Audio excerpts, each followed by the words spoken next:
네, 오늘 첫 소식으로 유치원들 개학 연기 소식 전해드렸는데요. 관련 소식 좀 더 알아보겠습니다.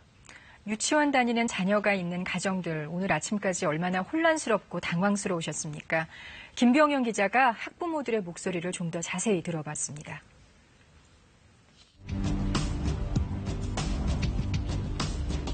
어제 경기도 용인의 한 구청 앞, 손에 피켓을 들고 모인 사람들은 엄마들과 자녀들입니다.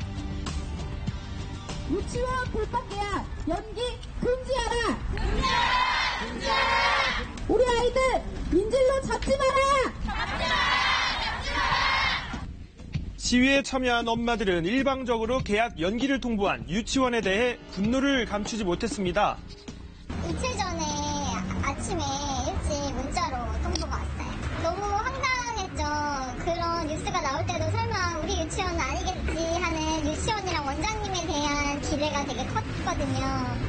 좀 실망도 많이 하고 배신감도 들고. 저희도 맞벌이니까 어떻게 해야 되지? 부터 이제 생각이 났고 그다음에 이제 화도 났죠. 왜냐면은 저희는 대안이 없는 거잖아요. 카페에서 밤새 난리가 나서 저희도 막 잠도 못 자고 서로 막 댓글 보고 채팅하고 막 이랬었거든요. 특히 어린 자녀에게까지 이런 피켓을 들게 한 지금 상황이 원망스럽다는데요. 아이한테 우리 유치원 관람에 이렇게 해야 된다라고 쓰고 아이가 같이 색칠을 한 거예요. 지금 아이 손으로, 고사리 같은 손으로. 자녀를 유치원에 보내지 않는 학부모들도 시위에 참여했습니다. 저희 아이는 큰애가 이번에 중학교 들어가고요. 작은 아이는 초등학교 3학년이에요. 저희 아이들이 이런 일 당한 건 아닌데 생각만으로도 지금도 떨리고 눈물이 나려고 해요. 이처럼 집단 개학 연기 사태가 벌어진 것은 지난주죠.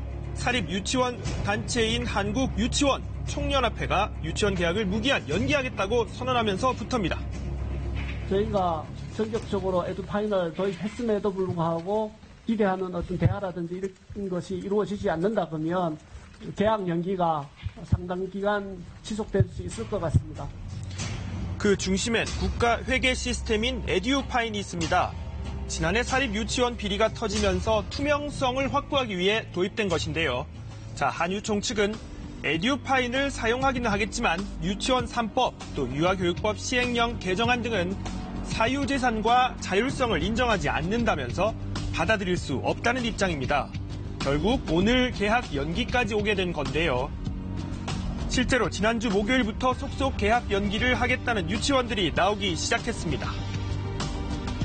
6살 자녀를 유치원에 보내야 하는 이 학부모도 갑작스럽게 유치원으로부터 연락을 받았다고 합니다. 황당했어요. 일단 놓기도 했고 바로 오전에 담임이랑 통화도 했는데 갑작스럽게 밤에 공지사항으로 연락이 왔더라고요. 일방적인 통보였었고 어떻게 하라는 건지 사실 감도 안 오고 어벙벙했어요. 유아교육법 시행령에 대한 유치원 측의 입장에 대해서도 이 학부모들은 혼란스럽다고 합니다. 사용을 원하는 중에 신호 위반이라든지 이런 걸로 인해서 처벌을 받게 되는 거고 최악의 경우는 유치원의 폐원까지도 갈 수 있다. 정부 정책에 맞서서 우리는 싸운다라는 식으로 써있었거든요. 이해가 안 가죠. 가장 비상이 걸린 건 맞벌이 중인 가정인데요. 5살 아이를 오늘부터 유치원에 보내기로 했는데 당장 휴가를 써야 할 상황입니다. 회사에 얘기해서 제가 뭐 휴가를 좀 다 몰아 쓰려고 지금 생각 중이긴 한데 아무래도 눈치는 좀 보이지. 특히 언제 사태가 해결될지 알 수 없어 학부모들의 속은 더욱 타들어가는데요. 언제까지가 될지는 모르는 거잖아요. 만약 기다리라고 하는 건데 왜 안 가냐고 계속 물어보는데 설명할 수 있는 말이 없는 거예요. 돌봄 교실 등 대응책이 나오고 있지만 학부모들은 이 아이들을 볼모로 한 강대강 대치가 하루빨리 끝나기를 바라고 있습니다. 한유총이나 그리고 나라에서 국가에서 서로 합의점을 찾아야겠죠. 저는 유치원도 원망스럽고 나라도 원망스러운 상황입니다. 왜냐하면 저희가 다른 대안이 없어요. 그게 가장 슬픈 것 같아요. 이 같은 상황이 내일 이후도 이어진다면 학부모들은 더 이상 혼란이 아닌 분노가 될 것이라는 목소리도 나오고 있습니다.